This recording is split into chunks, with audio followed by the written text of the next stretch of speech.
Okay, hi, good morning class. Okay, before we start our talk of today, ako na ipailay lang ako kaugalingon. So ako rin si Teacher Dayan. Sige, sabi ako ngalan? Okay, very good. So now, before we start our class, isa ka na mo lead sa tong prayer. Okay, Ate Katrina. So dili lang sa tubangan Ate Katrina. Okay, in the name of the Father, the Son, and the Holy Spirit, Amen. Our Father who art in heaven, hallowed be thy name. Thy kingdom come, thy will be done on earth as it is in heaven. Give us this day our daily bread, and forgive us our sins, as we forgive those sins against us. Do not bring us to the test, but deliver us from evil. Amen. In the name of the Father, the Son, and the Holy Spirit, Amen. Okay, thank you, Ate Katrina. So now, once again, good morning, class. Okay. So before nakusog na lang akong klase, kinsay naay mga amiga o amigo diri. Okay. So daghan di ay. So puro tanay mga amigo o amiga diri no. So karon kinsay ganahan mo share kung kinsay pangalan sa ilang amiga o amigo. Okay. Kita lior. Okay. Sakto. So daghan na kayo mga amiga o amigo. So kanin yung mga amiga o amigo. Inyo ba ning gimahal? Gilaban ninyo? Gipahalagan ba ninyo inyong mga amiga o amigo? Inyong mga friends? Okay. Dayan. Oh, gilawag dyan ninyo di ay. Okay. Very good. So karon ninyo mag-share ang inyong mga amigo o amiga. Pareha sa ako, nasa kay amiga o amigo. So ako sila git-treat o mura igsuon. Dili may igsuon by blood, but igsuon may by heart. Kasi may treat silang amiga o amigo dili nga mura igsuon. Raise your hands. Okay, kamutan ng murag. Halos tanan git-treat ninyo igsuon kay part na na sa inyong life, di ba? So karon ganun gisuntin nila ko about amigo o amiga. Okay. So mao na ko ning gihisgot. Nakoy ipatanan ninyo nga movie. Movie like story. Story siya about ni Maxine ug si Pagong. So wala pa man makailan ni Maxine ug si Pagong no. Okay, wala pa. So now ganun pa ilan si Maxine ug si Pagong. So na ko kita ninyo nga video nga tungkol sa story nilang Pagong ug ni Maxine. Okay? So kailangan mo nila mo pagayon kay nakoy mga pangutanay ni Kuan. Ano gabi mga 5 stars ni Kuan ano. So 5 stars ang inyong makuha.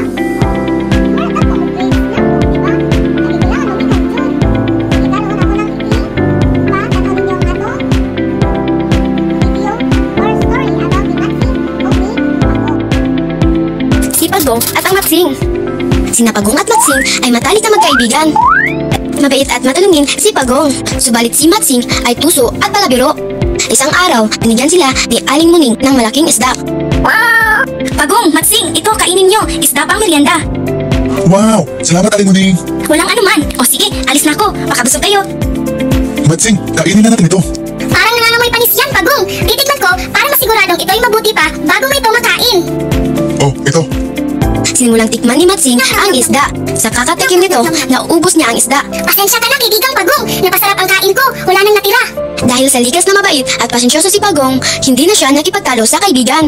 Sa kanilang paglilibot sa kagubatan, nakakita si Pagong ng isang puno ng saging. Wow! Pakagandang puno ng saging yan, Maxing. Tingnan mo. Tama ka, Pagong. Gusto ko itong itanim sa aking bakuran para pag nagkabunga ay makakain natin ito. Ako rin. Gusto ko ang punong yan, Pagong. Akin na lang yan. Hatiin na lang natin ito, Maxing. Sa pating itaas yung akin, yung may maraming dahon na. Ayaw ko na magpatubo ng dahon. Nakapagod maghantay. Sige, yung natirang sa ibabang bagay na lang ang sa akin. Pagsisikapan ko na lang itong patubuin. Mag-aantay ka ng matagal niyan, Pagong. Di bale, sanay ka naman sa mabagal o maghantay.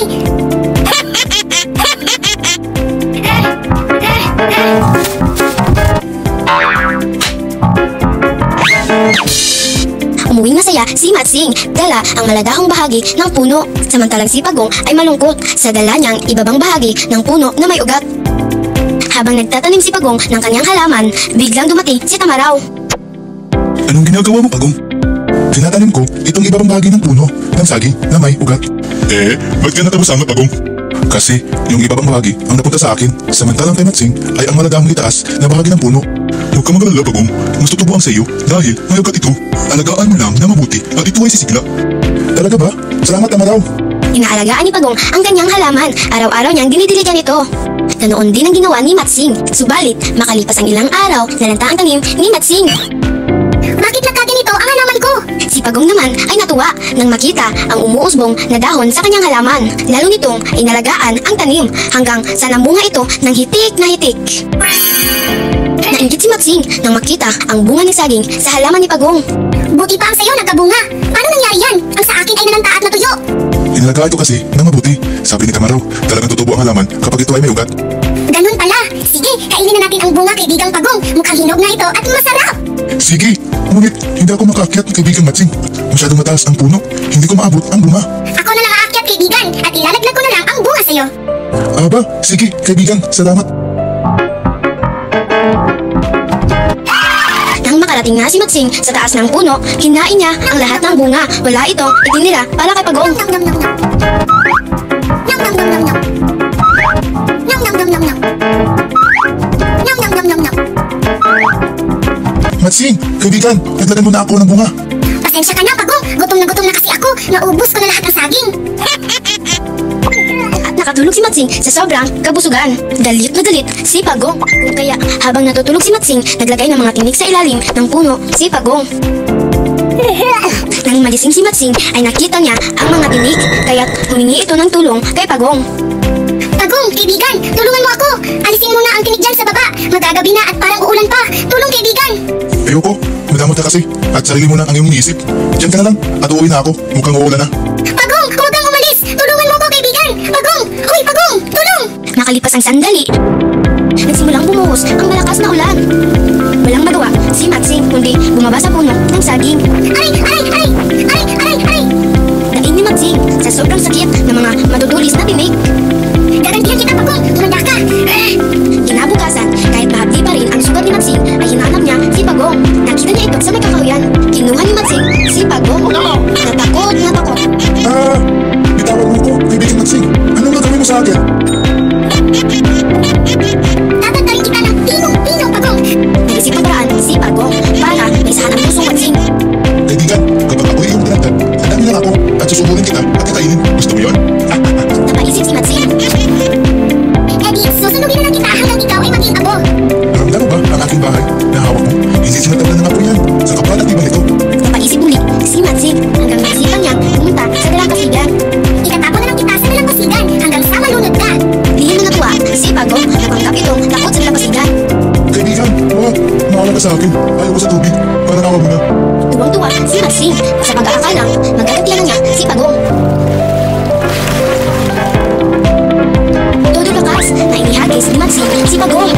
Nagalit ito nang makitang marunong lumangoy si Pagong. Ang bilis-bilis ng pagkilos nito sa tubig. Naisahan din kita, Matsing. Gusto ko talagang lumalangoy sa Dalampasigan. Ang sarap ng kapit sa tubig. Halika, kaibigan. Namoy tayo. Malungkot na umuwi si Matsing. Naramdaman niya kung paano masaktan kapag naloloko ng kaibigan. Mula noon, nagbago na si Matsing. Hindi na sila muling nagkita ni Pagong. Matalino man ang Matsing na iisahan din.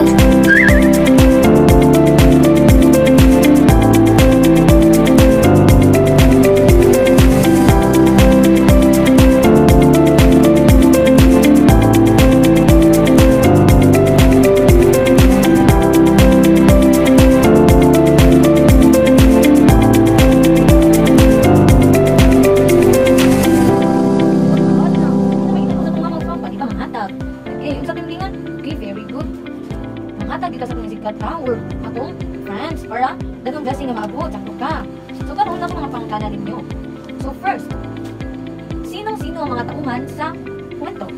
Okay, Miss Dayan. Ani Dayan. Okay, si Pagong ug si Matsing. So, natin ko picture ganila si Pagong. Okay, mo din si Pagong. Pagong. So, in English mo sa si Pagong. Okay, siya si Turtle. Dayon kita pang ikaduha. Okay, very good. Si Matsing. Si Matsing, timawin siya si Monkey in English. Isa ko mo, yung tubag sino mga tauhan. Mo ni si Pagong. Pagong at si Matsing. So karon, dalawang question. Anong mga ugali na mayroon silang Pagong at Matsing? Okay, anong mga ugali na mayroon silang Pagong at Matsing? Okay, Castañeras. Ang Pagong sa Castañeras, ang Pagong. Okay, very good. Mahinhin at mabait na kaibigan daw si Pagong. Ano matawag na siya? Mabait na kaibigan. Mahinhin na kaibigan si Pagong. Okay? Okay, very good. Butang siya ni Monkey, di ba? Butang siya ni Matsing. Sa kung sige ni Matsing iyong buhat po. Balag wala na may bili niya. Eh, abi man yung fair si Matsing.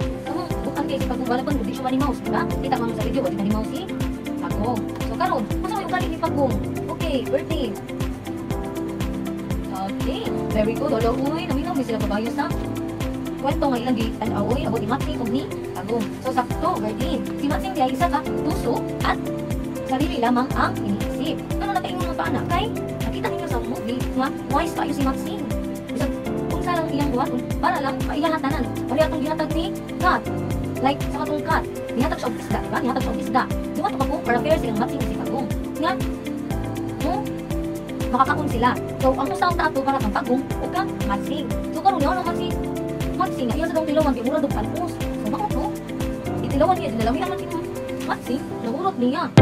So, ni Maxing ni Pagong. Okay, honey. Okay, very good. So, di Maxing na, sorry Pagong, napupos niya lahat ng isda. So, hindi wala niya i-Maxing. So, asa may mas nice na, so, ginagawa. Okay, honey again. So, ang mas nice nila ka natin Pagong. So, wala sa ito Pagong. Pinamaganahan mo ay mo gusto mo ng Maxing na attitude.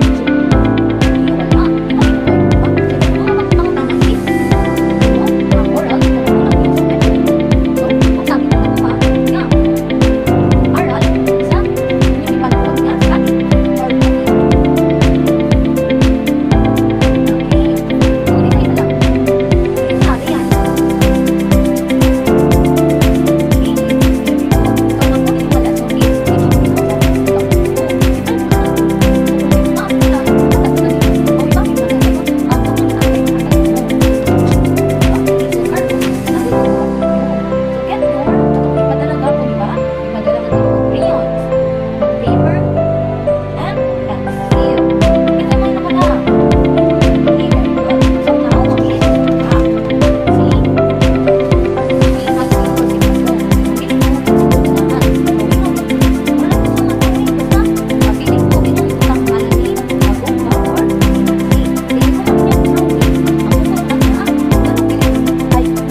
about sa imong self and also ni Pagong. Okay. Okay, nagsabot lang tanan. Okay, very good. So now, the start will begin. 10 minutes. After 10 minutes, i-pass lang inyong bond paper sa aktibo. O, tapos siyang check ka. O, tapos siyang ihatag niyo balik. Okay? So now, start na mo drawing class. Okay, time's up. So 10 minutes na. So kinsa nang man i-pass na tubangan mo una gito eh. Di para maka-out na mo, maka-ulit na. Kining mga parents, kini na school as nagata. Okay. Okay, by the way, for your assignment, kaya inyong i-share sa inyong parents, ate and kuya, na kung sa guys, ang inyong nakatunan sa karong katawa. Like kung sa isakto, o kung sa gili, wala na ng Maxing, sa batasan ni Maxing, o ni Porto. So sa batasan ni Maxing na, di maayo, dili na itong sundon. Dili na itong sundon. So kung inyong i-share sa inyong mama o papa, nga, nakatunan mo nga, sa iyo di ay na. Di ba? Mag-project si mama o papa na kung inyong i-share kung sa isakto o gili. So karon, hindi ko kailangan, inyong i-share kung sa inyong isulti sa inyong mama o papa, na-share mo about sa inyong nakatunan karon. Okay? Nakasagot ba?